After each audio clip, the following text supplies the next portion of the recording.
Developer CI Games promised the ultimate sniper gameplay with Sniper Ghost Warrior contracts, and based on the game's hands-off demo showcased at E3 2019, it looks like the latest sniper title lives up to expectations, tasked with taking out a target in a heavily guarded facility up in the mountains of the Siberian wilderness. Sniper Ghost Warrior contracts proves that there's no one way to approach a contract, and the sheer amount of possibilities for completing the objective is what sets this title apart from other sniper-based games and modes. Our demo got off to a relatively slow start, but once the developer playing reached the compound, he immediately set up shop on a ledge that appeared to be the perfect vantage point for taking out the enemy guards, one by one. Utilizing an optional but certainly helpful red dot marker, he was able to take out a guard in such a way that forced the guard to fall back into the grass next to him, thus keeping him hidden from the other enemies. This is only the tip of the iceberg with regards to how players can complete contracts. Tactically, stealth is key, but it may not always be the best option in the end, as run and gun gameplay is available. Two gritty noir detective stories starring anthropomorphic animals in as many days stranger things have happened. Blacksad, Under the Skin, the adventure game adaptation of the famous Spanish comic series, is set to launch on September 26, while developers Pendulo Studios, Runaway, the next big thing, haven't the greatest track record with the point-and-click adventures. They've sure managed to capture the look of the comic. Take a look at a new trailer below featuring some fittingly gravel voice narration and a peek at some of the supporting cast, contrary to what your lying eyes may tell you. Blacksad's cast aren't animals. John Blacksad and the rest are just depicted as them, and this being a 50s detective adventure likely acting like them too. This stands in stark contrast to Backbone, which put out a demo yesterday and is set in an actual alternate world full of animal people where lines in the sand are drawn between species. The ever-insightful Giada Zavarais wrote about Blacksad and other animal detective stories last year, back before Pendulo were ready to show the game in motion. It's well worth a read, as is the comic for that matter, while certainly cinematic in its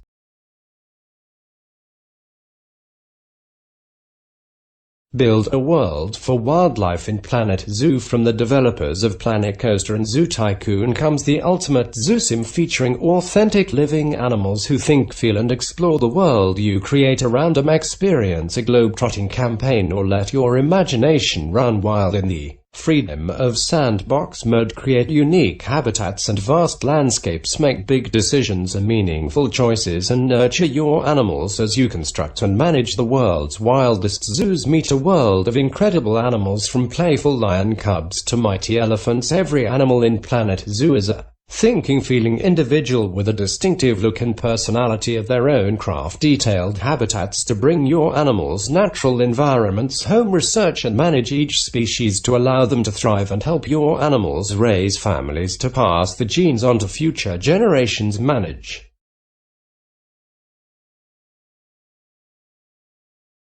Jumanji's technically been going since the 80s, but now in 2019 a Jumanji film in a franchise about people being sucked into various games is being made into an actual video game. This one's gonna mess with my head. Based on the 2017 film Jumanji, Welcome to the Jungle, a soft reboot of the franchise, featuring Dwayne "The Rock" Johnson, Karen Gillan and Jack Black. Jumanji, the video game, requires players to unite with up to 3 friends to tackle various environments, find the jewels of Jumanji and stay alive. There are both split-screen and online modes, and players can adopt the various abilities of Dr. Smolder, Braveston, Ruby Roundhouse, Franklin Mouse, Finbar and Professor Shelley Oberon. You can check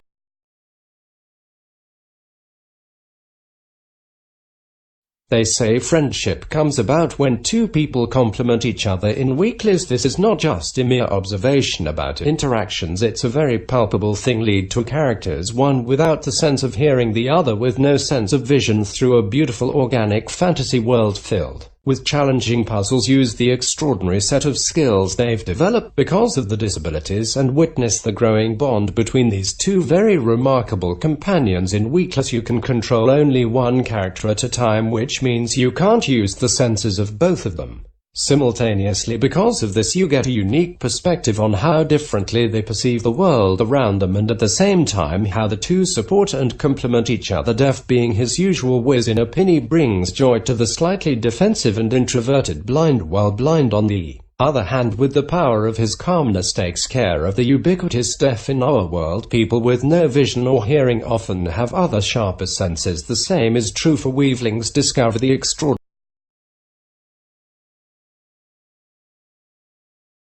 Playing Shenmue III's recently released demo is like coming across some strange relic unearthed and polished off by curious digital archaeologists looking to understand turn-of-the-century video games. The pace is stately to the point of being somnambulistic. Its voice acting feels like it's been phoned in from half a planet and a couple of decades away, and the scope is limited in the extreme. I could not be any happier with it all. I'm getting ahead of myself a little. The first thing that takes a while to comprehend is that Shenmue III exists, is playable, and is something I spent several happy hours playing over the weekend. The second thing that takes a short time to process is that after all its various trials, Shenmue III actually might be good. As a fan who's been waiting eagerly, at times impatiently, for nearly 20 years, I am not disappointed in the slightest. It's probably worth setting some context, though. I am most definitely a fan, a backer on Kickstarter, and outside of that, probably up to stalker tier level when it comes to my support of Shenmue. I've made a pilgrimage to Yokosuka to see the setting of the original Shenmue, and have followed Yu Suzuki around the world to trace the project from its first seeds through to its eventual development.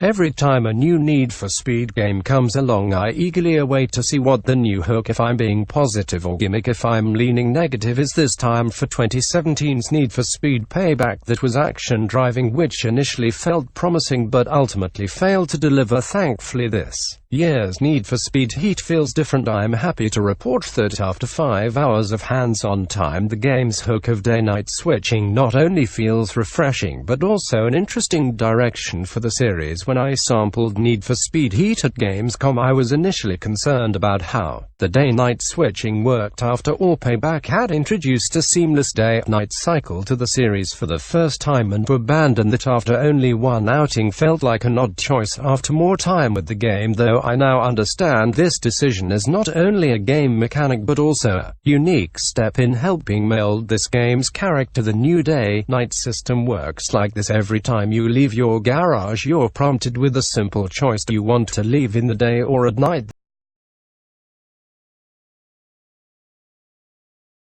Pokémon Sword and Shield promised to shake up the classic Pokémon formula, taking players to the New Britain-inspired Galar region and introducing a bunch of new mechanics that have warranted mixed reactions from fans. After all, the Pokémon game series is over 20 years old, and change isn't always received positively. We got 15 minutes hands-on time with Pokémon Sword and Shield at Gamescom 2019, which gave us a chance to battle the game's new water-type gym leader Nessa and try out some of the latest Pokémon companions. Essentially, there are several colored buttons dotted around each, controlling gushes of water which are blocking your path to the leader. Each colored button corresponds to a gush of water with the same colored grate, so by pressing the button of the same color you can turn the water on or off, but doing so will probably turn on or off a different gush of water. The puzzle requires you to turn off all the water blocking your path.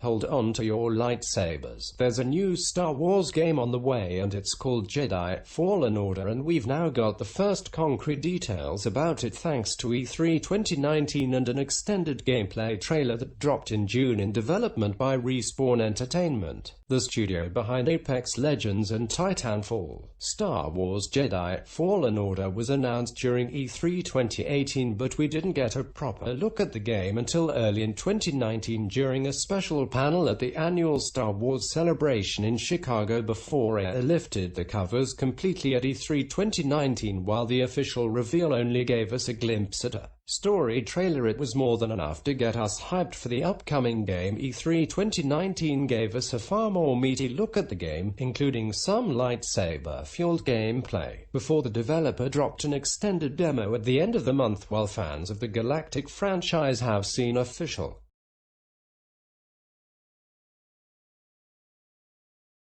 The author of Mecha Samurai Empire and Cyber Shogun Revolution, Peter Tirias, seems to know what an embargo is, but equally does not. Peter, who has also written for IGN and Kotaku, has tweeted that he has played Death Stranding and it is breathtaking, easily one of the most unique and stunning experiences I've had in all my years of gaming. He also notes that he's not allowed to say anything more until the review embargo drops on November 1st. Actually, Peter mate, you're not even allowed to say it is breathtaking, easily one of the most unique and stunning experiences I've had in all my years of gaming. That is also breaking the embargo. Another person who has described Death Stranding as stunning but probably has not signed her NDA is the director of the critically acclaimed Max film, George Miller. In a new video posted by IGN, he described